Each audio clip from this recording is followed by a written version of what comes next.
to start? Sure, let's go. Welcome. On behalf of the League of Women Voters, I'd like to welcome you here to Candidates Night.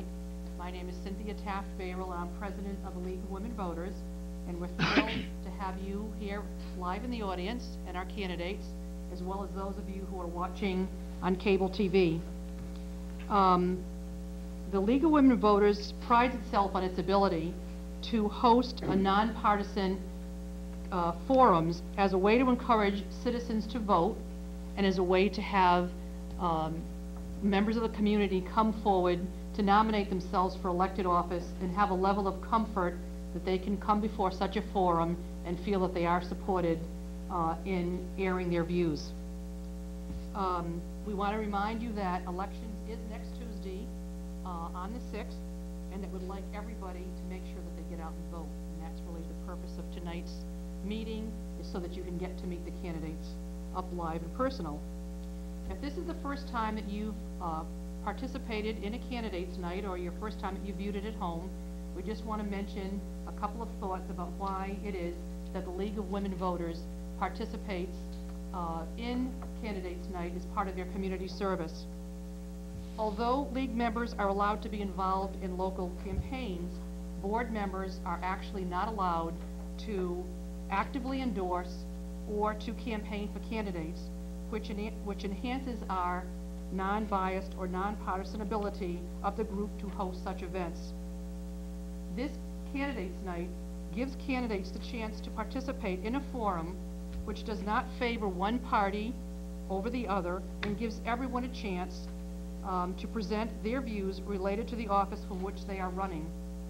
We do screen the questions which you propose so that no negative attacks or questions of a personal nature are asked, just those which relate to the office for which the candidate is running.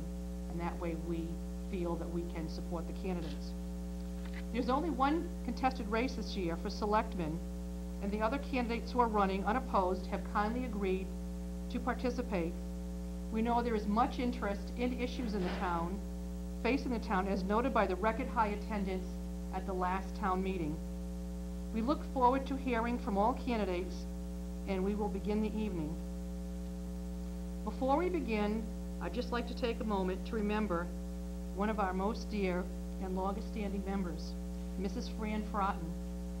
Fran served many years in various capacities in the League of Women Voters for over 40 years. But her special task, she had two special tasks actually in the time that I knew her in 10 years. She'd always take the minutes, even though she didn't want to formally be the secretary. And the other thing that she was great at was the timer. And so one of the things that we've done is our board voted 2 weeks ago, and we're going to rename our scholarship for a high school student. Just to make sure I get this right. We're going to honor our two longest standing members, both of whom were League members for over 40 years here in North Reading. And the scholarship will be called the Frances L. Fratton and the Marcia E. Costanza League of Women Voters of North Reading Educational Scholarship. And so we just think that that's a special way to honor someone who tried to bring the democratic process. She was always made sure that they had forms in the post office so people could sign up to actually be registered voters. Now on to the business of the night. For tonight's event, I'd like to introduce you to Mary Jane Moran from the Danvers Middleton League, who will serve as our moderator, and Mary Jane will begin. Thank you very much. I'm honored to be here tonight representing the League of Women Voters at this candidates forum. One of the League's primary missions is to promote an informed electorate, and what better way to do that than to offer the audience the opportunity to ask questions directly of those who seek public office. Now tonight we're going to first be hearing from 3 candidates for 2 seats on the Board of Selectmen, and when this section is complete, those candidates who are running unopposed will have an opportunity to introduce themselves to you. We're going to begin with a question and answer period. Each candidate will have 2 minutes to answer each question. Then each candidate will have an additional minute to elaborate or rebut if they wish. The first question will come from Mr. Therese, the editor of the North Reading Transcript.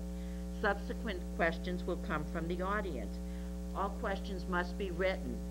and must address the candidate's qualifications for this office or their opinions on issues relevant to this office. Questions must be addressed to all the candidates, and the League reserves the right, as Cynthia said, to consolidate questions and to ignore questions deemed inappropriate. I've done a rotation, but if I get it wrong, please feel free to jump in and let me know. This portion of the should last about an hour, so let's say at 8:30, each candidate will then have a chance to give a 3-minute summary. Please note the location of our timekeeper, Virginia Mills. She has a 1 minute, a 15-second, and a stop. If when she holds up the stop, I ask you to please finish your sentence as quickly as possible and stop. To the audience, please turn off your cell phones, and also I would ask you to hold all applause until the end of the session so we give the candidates the most opportunity to talk. Oh, there goes everybody's cell phone. Okay. Okay. I think we can start now, and I'll ask Mr. Therese to ask the first question, and the first person to respond will be Mr. Giardino. Thank you. This might be a little long-winded, but you're running for a board that specializes in 5-hour meetings, so you might as well get used to it.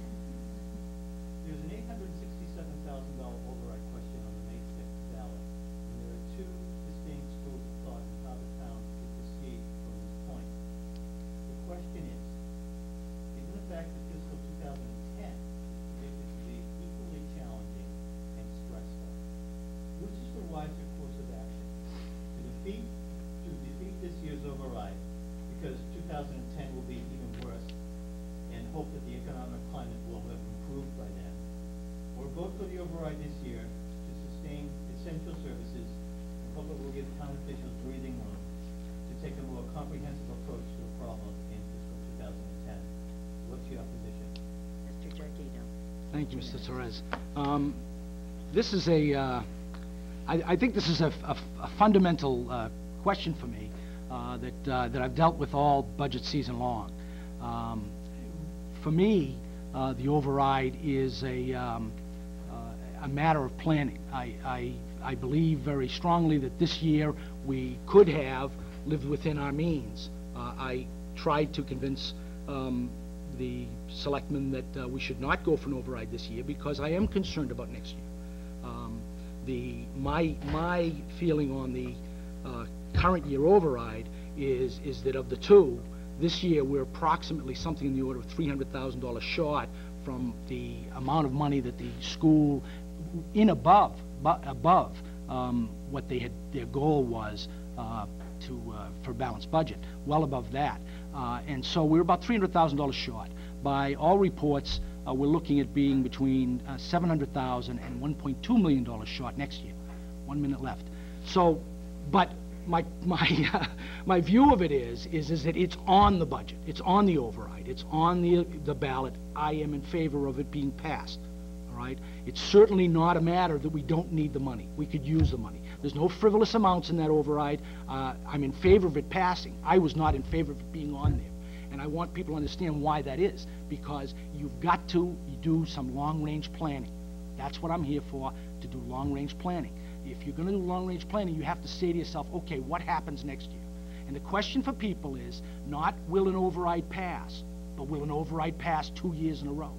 Now, there's many of you that don't think an override will pass at all, okay? But you think one will pass 2 years in a row. And that is planning, and that is what we've got to do. Everybody talks about long-range planning. This is what we've got to do.